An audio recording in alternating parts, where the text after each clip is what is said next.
The glass doors of the luxury hotel explode open as rain slashes across marble floors. Laughter dies mid-breath. Crystal glasses pause inches from lips. Every security guard snaps to attention. Because Hyun Jae has arrived. He doesn't shout.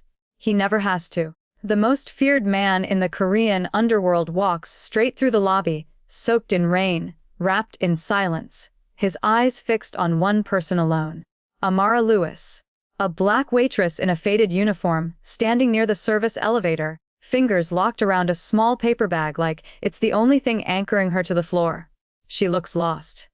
Terrified. Trapped. Hyun Jae stops so close she can feel the cold coming off him. His presence crushes the air from her lungs. Phones rise. Whispers spark like fire. He lifts his hand. Time freezes. Then, slowly, he types on his phone and turns the screen toward her. "You paid my mother's bus fare." Amara's heart slams violently. She barely remembers it. Months ago, rain-soaked streets, an elderly woman shaking at a bus stop.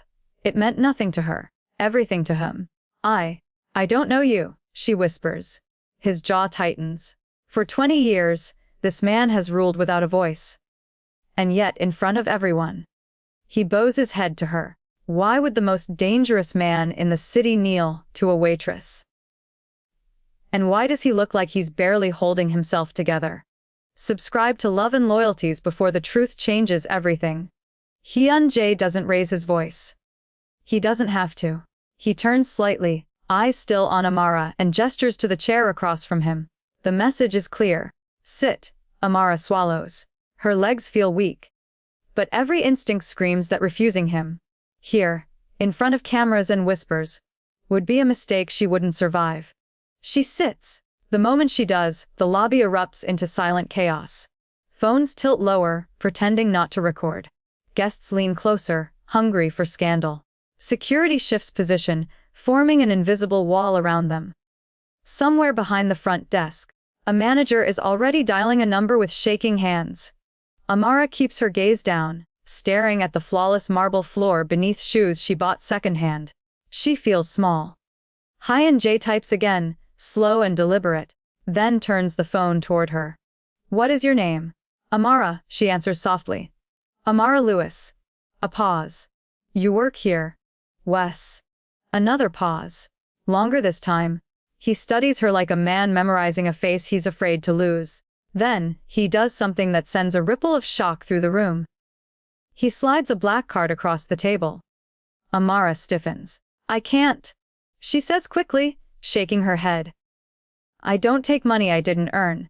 A few people nearby gasp quietly. No one refuses Hyun Jae. No one. His eyes narrow, not in anger but curiosity. It is not charity.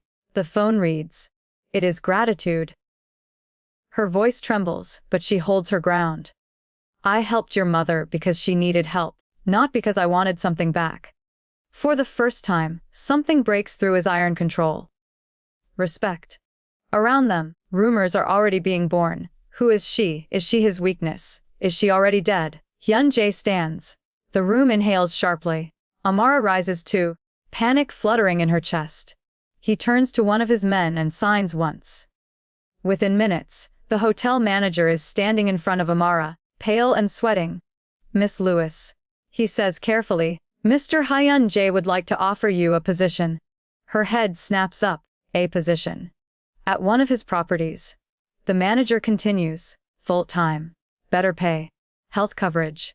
Amara looks back at Hyun Jae. Her heart pounds. This isn't kindness. This is power. "I didn't apply for another job," she says, "and I don't need protection."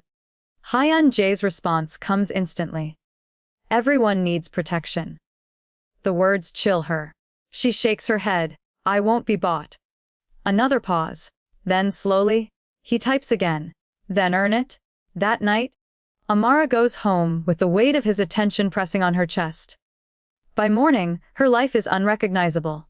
Her old diner job is gone, terminated without explanation.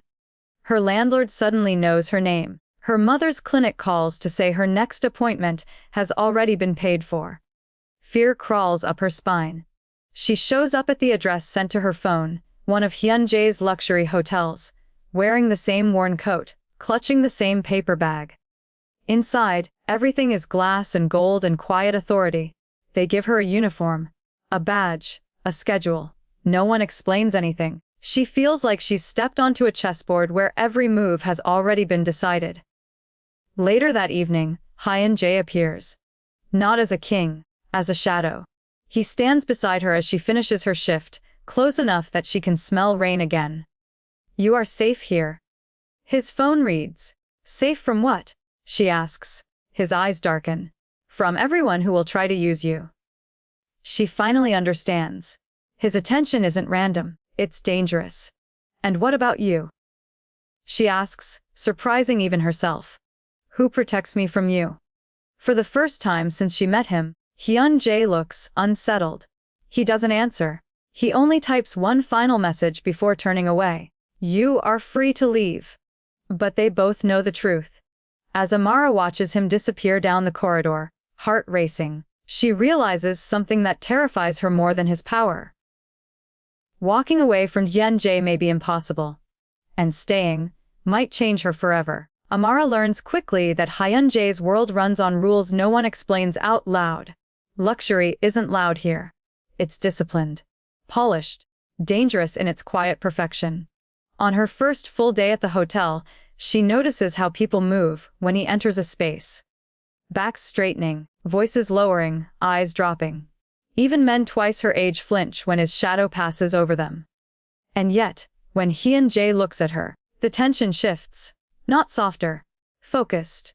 He watches how she walks through marble hallways without shrinking, how she says thank you to staff others ignore, how she refuses favors, even small ones, even when offered with fear-laced smiles. He never interferes. He observes.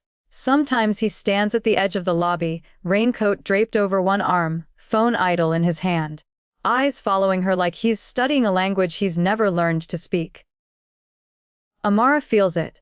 His attention, like a low hum under her skin. It makes her careful. It makes her bold. One evening, a guest snaps his fingers at her. "Hey girl. Bring another drink." Amara pauses. Slowly, she sets the tray down and meets the man's eyes. "Sir," she says evenly, "you can ask without disrespect." The man scoffs. "You know who I am." Before Amara can answer, the air shifts. Hyun Jae is suddenly there. He doesn't touch the man. Doesn't threaten him. Doesn't even look angry. He simply stands beside Amara.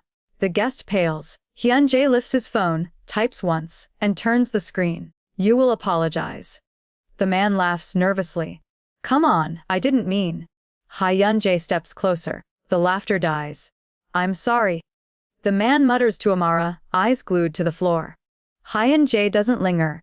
He walks away as if nothing happened. Amara's hands shake long after.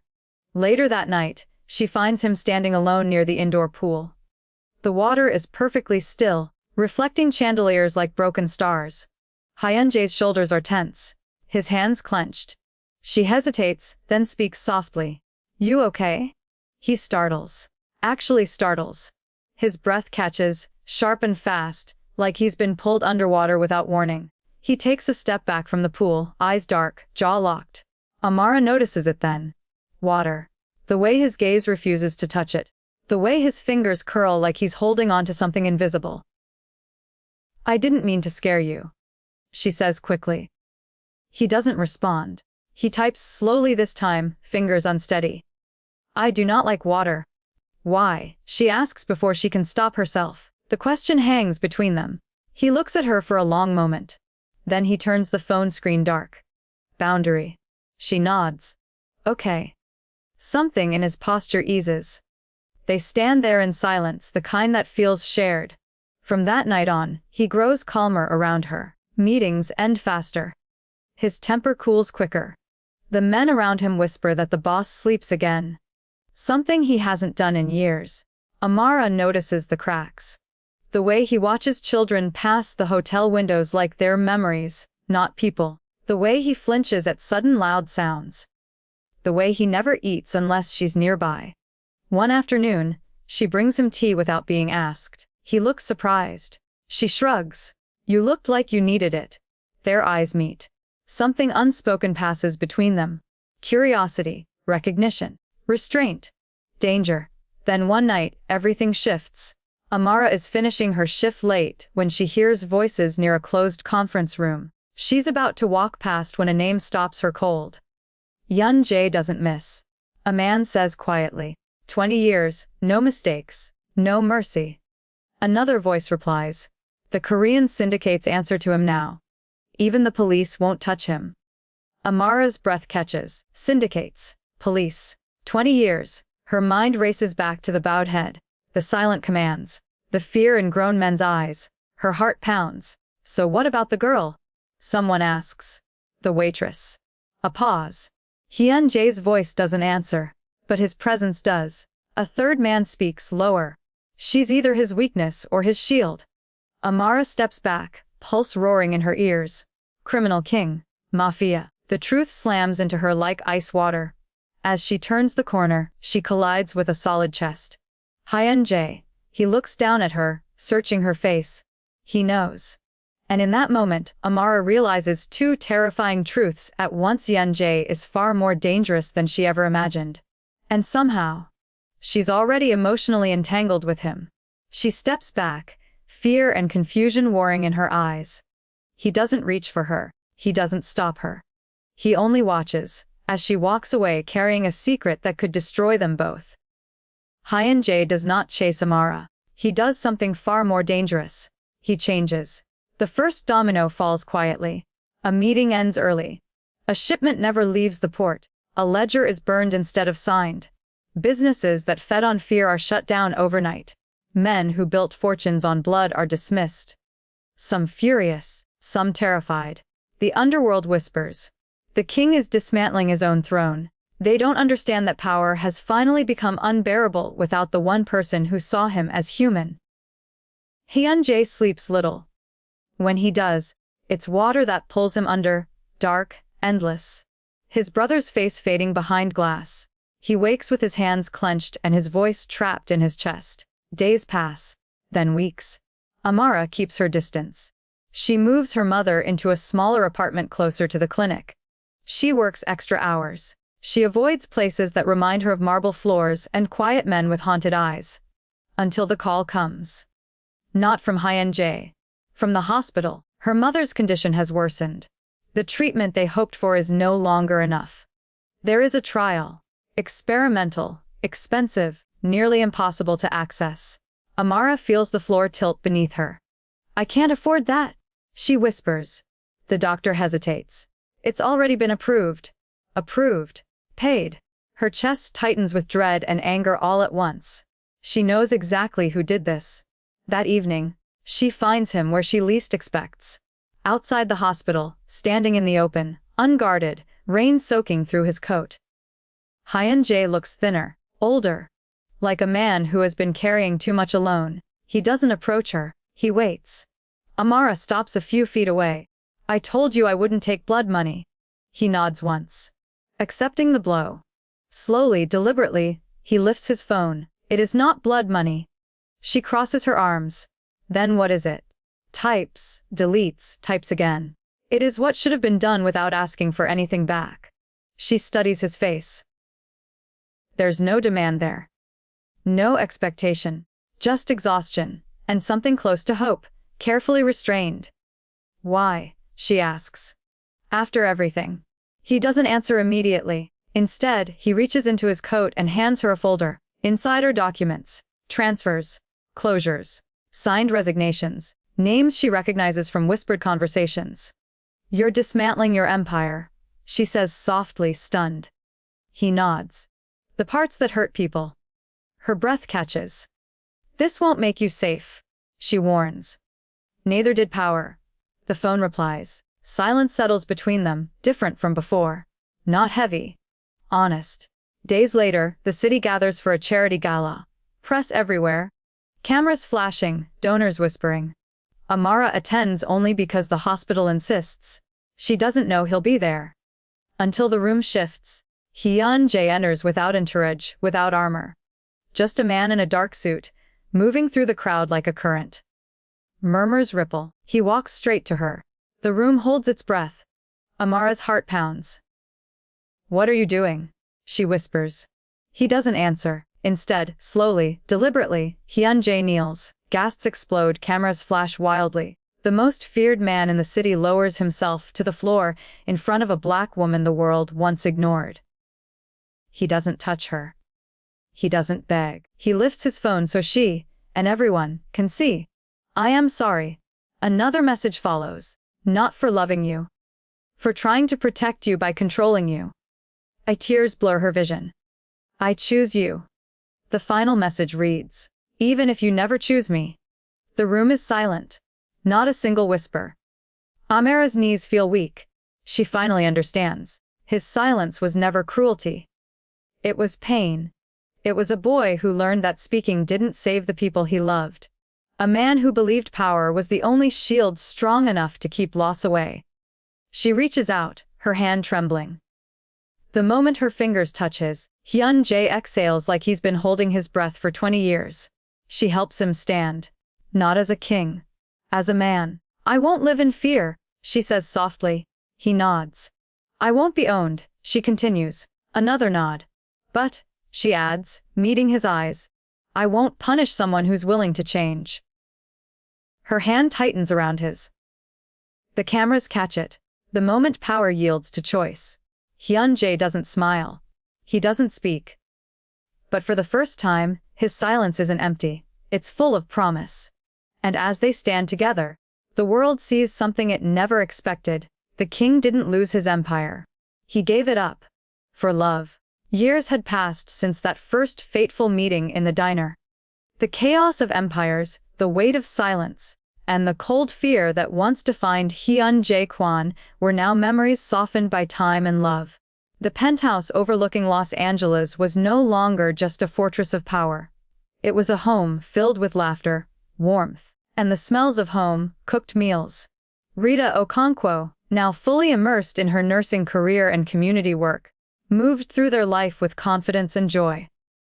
She watched their daughter Angela Doll Swan chase sunlight across the garden, her laughter bridging cultures, just like her parents had bridged worlds through love. Hyun Jae, once feared for every step he took, now spoke only when words mattered. And most often, they were for her. Every sentence, every whisper, carried gratitude, respect, and a tenderness that had been absent from his life for 2 decades. Even the empire he had inherited, once built on fear, shadows, and blood, had transformed. With Rita's guidance and Jung's loyal counsel, the organization was now legitimate, helping immigrant communities, funding schools, and building futures. The streets of Los Angeles no longer feared him, they admired him. Yet the quietest power in his life wasn't his fortune or influence.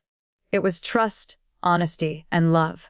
In the evenings, they would sit on the porch, hands entwined, watching the sunset bleed gold and violet across the sky. Hyun Jae would tell stories of his childhood, of his brother Dalung, and of the silence that had once trapped him. Rita would listen, her hand resting on his, reminding him that every scar, every lost word, had led them here, to a life chosen, not feared.